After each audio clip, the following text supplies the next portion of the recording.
Leslie et Jorge ont fondé le Rescue Ranch il y a environ 11 ans. Jorge est costaricain et Leslie a grandi ici. Et ensuite, sa famille est retournée aux États-Unis quand elle était adolescente. Quand elle a atteint l'âge adulte, elle est venue ici en vacances et dès sa première nuit ici, elle a dit qu'elle se sentait chez elle. Elle voulait revenir et voulait avoir un oiseau. Elle est retournée aux États-Unis et s'est rendue dans une animalerie et a acheté ce qu'il a qualifié de oiseau horrible. Horrible parce qu'il mordait avec agressivité. Et 20 ans plus tard, l'oiseau est toujours ici et il aime toujours mordre. Je lui donne de la nourriture à chaque week-end et il essaie encore de me mordre. Alors, elle est allée acheter un oiseau plus gentil et a formé sa personnalité pour ensuite joindre le club d'oiseaux.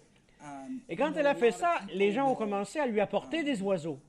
Vous savez bien, des gens adoptent un oiseau et quand ils constatent tout le travail que ça représente, ils laissent tomber et veulent les donner.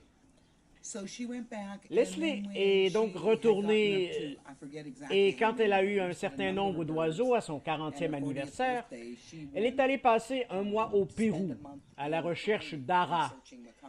Elle a rencontré un scientifique qui est venu s'établir ici et elle a postulé un emploi pour lui. Elle a obtenu. Elle est retournée aux États-Unis et a annoncé à tous qu'elle venait vivre au Costa Rica. Il lui a fallu 1 an pour obtenir tous les permis pour faire entrer ses oiseaux au pays.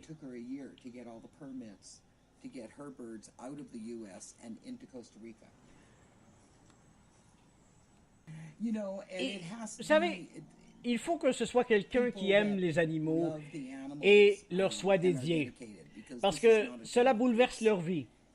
Elle ne prend jamais de congé.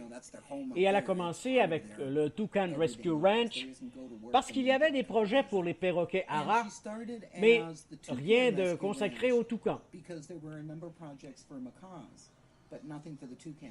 Alors les gens préféraient les haras et ils ne voulaient pas des toucans. On a commencé avec des toucans et bien sûr avec d'autres oiseaux comme les hiboux. Et ensuite nous avons eu un paresseux. Je vous dirai plus tard comment nous avons commencé avec un paresseux.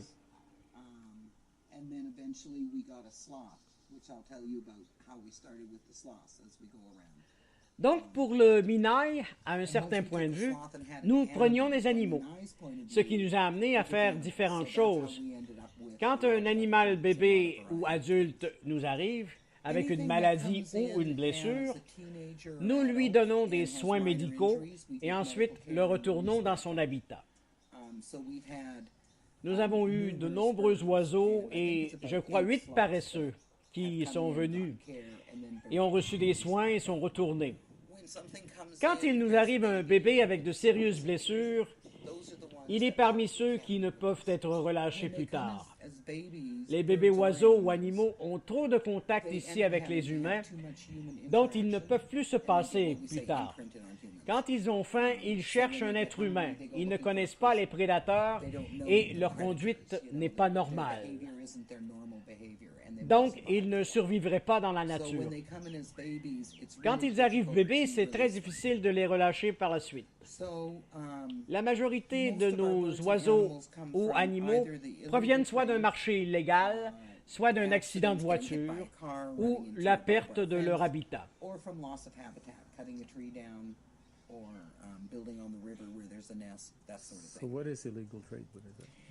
Il est illégal au Costa Rica de posséder un animal ou un oiseau sauvage. Les seuls qui peuvent en posséder sont des endroits comme le nôtre, enregistrés auprès du Minaï. Tous nos animaux et oiseaux viennent du Minaï d'ailleurs.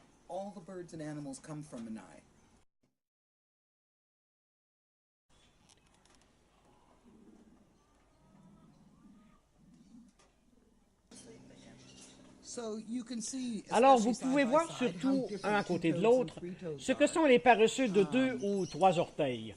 En plus de la différence de fourrure, elle a de courtes pattes et de longs bras, et elle a une petite queue ici.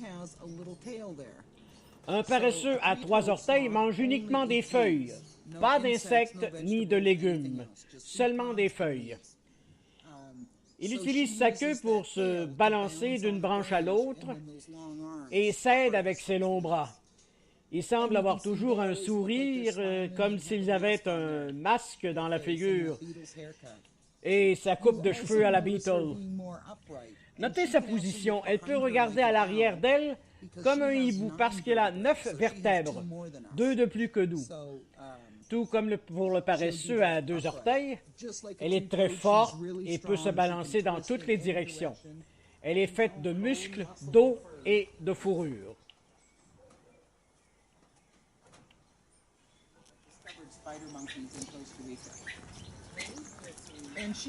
Et voici Sissi, comme l'a nommé un scientiste ici, un naturaliste. Elle se tient ici parce que nous sommes des amis. Si je mets ma tête ici, elle fera la même chose. Elle aime tirer les cheveux. Oui, Sissi. Même si nous sommes amis, c'est à moi de me tenir assez loin pour ne pas qu'elle me morde. Vous savez, les animaux font des choses entre eux qui ne font pas mal, ce qui est différent pour nous. Je fais toujours attention de ne pas lui donner la chance de me mordre. Je fais toujours attention quand elle se retourne comme ça. Oui, c'est.